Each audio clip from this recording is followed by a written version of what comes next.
guys, gals, and non-binary pals, and welcome back to another video. So it is the middle of October, and if you don't know, during October there's this huge drawing challenge that a lot of people participate in, called Inktober, where you draw every day. There's a prompt list, and typically you're supposed to do it in ink or at least black and white, but at this point it's just become a challenge people do to draw every day, usually following the prompts. Now, I'm really bad at committing to anything related to drawing, especially if it's drawing every day or making like a finished drawing every day. So I decided I'll just do a video where I do a couple prompts so I can kind of participate in Inktober without having to fully commit. I'm going to do this by using a random number generator and then using the prompts that correspond to that random number generator to be the prompts for each drawing. Also, I'm going to be doing a video where I draw the most liked comment, so comment down below what I should draw.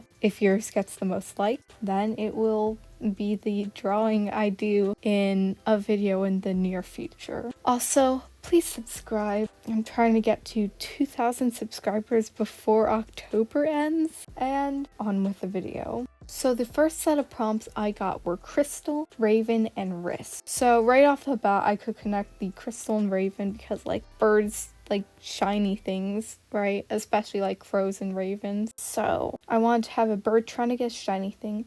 And then the risk can come from like something dangerous blocking the raven from the shiny thing. So my first idea was like a ring with a crystal on it, but there's like a spiky bracelet next to it. Then I also came up with like a necklace dangling over a fire, and then like a bird already has a crystal, so they gotta fight. Eventually I decided that the fire idea was the most interesting, or maybe I just wanted to draw fire.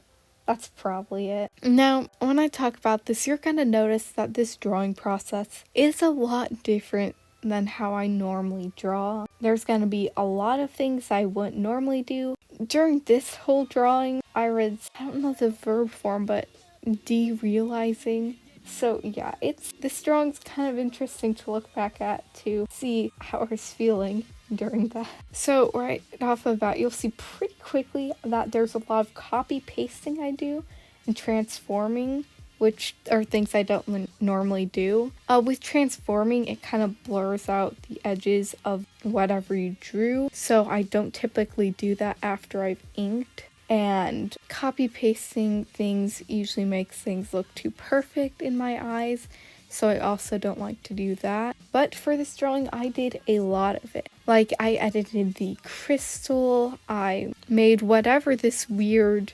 contraption that's holding up the necklace is perfectly symmetrical, pretty much. I copy and pasted all the logs, and then I transformed them to try and make them more in the perspective. That's also something I tried doing in this drawing that I don't usually do. Tried making it look a lot more 3D. So everything except for the bird has some sort of like 3D-ness to it, I guess. Like the logs, they have perspective.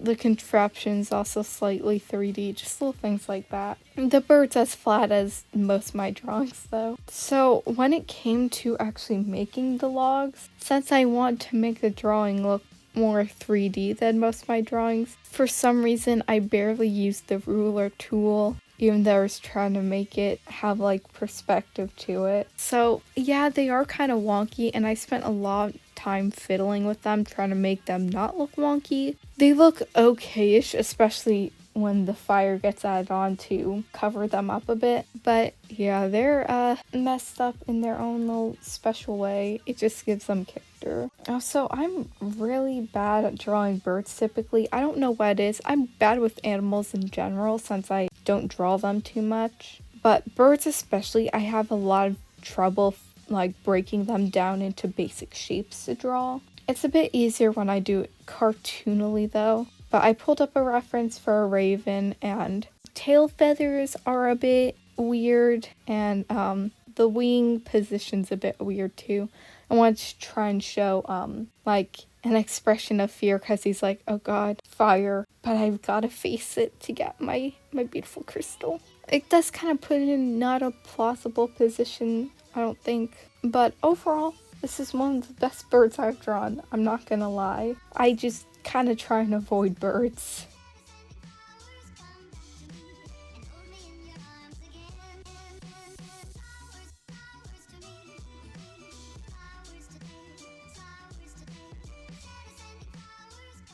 Then, since I wanted to have some bushes in the background, I had to figure out what kind of texture I'd do for those. I've done a few variations of bush textures to try and figure out what I like. Like, sometimes I've done scribbles of varying colors in them. I think I tried putting in like leaf patterns before, but for this one I just did a ton of darker dots in a patch of lighter dots. Well, I think I put the light dots down, then there are a lot of gaps, so I put dark green behind that, and then I put some darker dots throughout the whole thing, and it took a long time, it was tedious, and every little tap of my pen to the tablet, like, the noise was piercing my brain, but I do kind of like how it turned out. I think it's just gonna be one of those things like the grass texture I do where I hate making it. It's the worst, but it turns out good, so I'll continue to sacrifice my time and my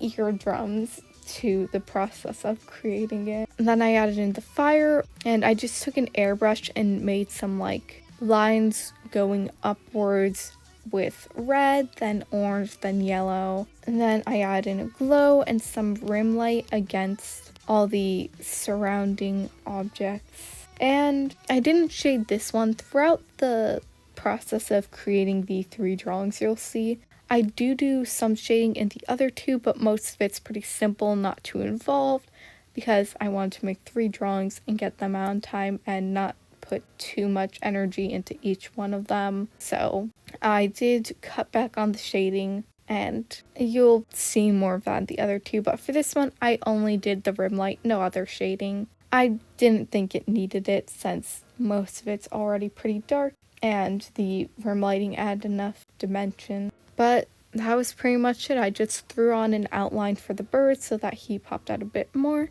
and the drawing's done. I do like it. It's not like most of my drawings, but you know, I do like that fire and I love the lighting. And like I said, this is the best bird I've probably ever drawn, so I can't be too disappointed with it. Then the next prompt I got was watch, suit, and pick. So my first thought was like a guy at a watch store with a suit trying to pick a watch, but I thought that was a bit too boring. Then I came up with like pick as in guitar pick, then maybe watch as in someone's like watching TV and someone's like doing a concert and they're wearing a suit for some reason, because I guess that's just part of their persona. So I'm like, yeah, I'll go with that one. That one's more interesting. And so I started sketching it out, and then I hated it. So I scrapped the whole thing and started over and came up with like a time traveler dude with a watch that allows him to like go between years. And then he has up like a screen with a ton of years, and he's scrolling through it trying to pick a year to go to. The pick part's a bit of a stretch, you'll see, but that was my idea. I liked it more than the last one, so I started going for it. So then I sketched it out and started inking it, and when I inked it out, I hated it. I hated it so much. So I'm like, God, what do I do? I've already started this drawing over like multiple times. I almost like scrapped the idea and just tried another one because I was getting so frustrated, but I'm like, no, you can do this. So I started inking it again, and it was looking bad again, a bit better with the body like above the legs. So I'm like, okay, I'll just cut out most of the legs and it'll be fine-ish. Like, I had to do something. I did like how it was going. So I colored the character in mainly cool colors then. I think most of it's variations of blue besides his skin tone, which is, you know, just brown. And then for the background, my first thought was purple. That's what I envisioned the whole time. That's what I thought of when I was thinking of the colors. So I took the circle ruler and a purple airbrush and drew just circles coming out of the center. Then I lowered the opacity on the airbrush and removed the ruler and drew more circles, and I like how it turned out. I wanted to make it a spiral, but I didn't know how to make like a perfect spiral on Ibis paint, so this is what we get. Then I just made the panel with all the years scrolling through, added some glow to it, then went ahead and shaded the character. I just did black shading for this, which another thing I don't typically do. Usually I don't like shading with only black unless it's something with like a lot of colors or something that's more on the realistic side. But for this one I did because, once again, I was trying to make the shading a lot less involved, much quicker. So that was what I came up with to make it easier. And then it was done. I really like this one. Not much going on. Pretty simple. I mean, the concept isn't the best, but I do like the drawing. I think, kind of like the last one, I just like the lighting on it, and I like the background. It's very whimsical, sci-fi. I don't really draw sci-fi stuff a lot, but that's the second one. Then I had finished those two, and originally I'd planned to do only two, but especially the second one was pretty quick, so I decided to throw in a third one, and I got Connect, Slither, and Compass. So I immediately knew that I wanted to do a snake, probably like coiling around a compass. Compass? Oh god, is this a potato situation, or am I just gonna like pronounce the word compass wrong half the time? Compass, I don't know. One of them's probably wrong, and you're probably gonna hear me say it a lot.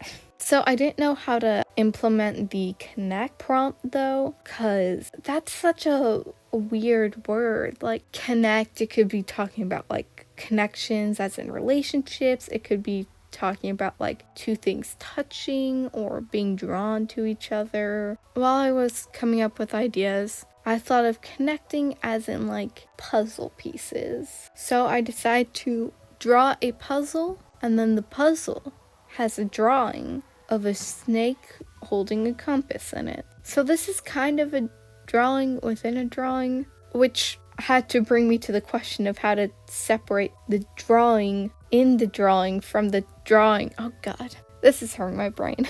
But I'll get to that later. So I was kind of worried that this would be too boring, but I figured, you know, I'm doing 3 drawings, I can have some of them be a bit more simple. And I made this very cute snake. At first I was kind of making it a rattlesnake, except I wasn't fully leaning into it because that's not what rattles for a rattlesnake look like. Way later in the drawing, eventually I get rid of the little lines I put at the end of the snake tail to make it like a rattlesnake.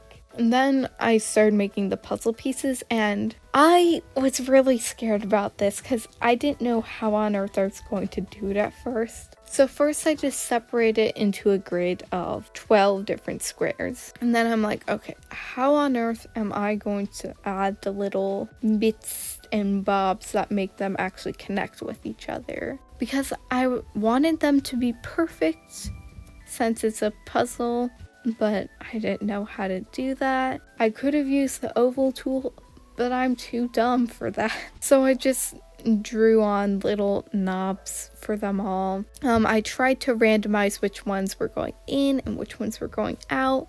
So I think most of them have like at least one going in and one going out. And then I had to spend so much time erasing the parts of the grid that I had drawn that were now knobs.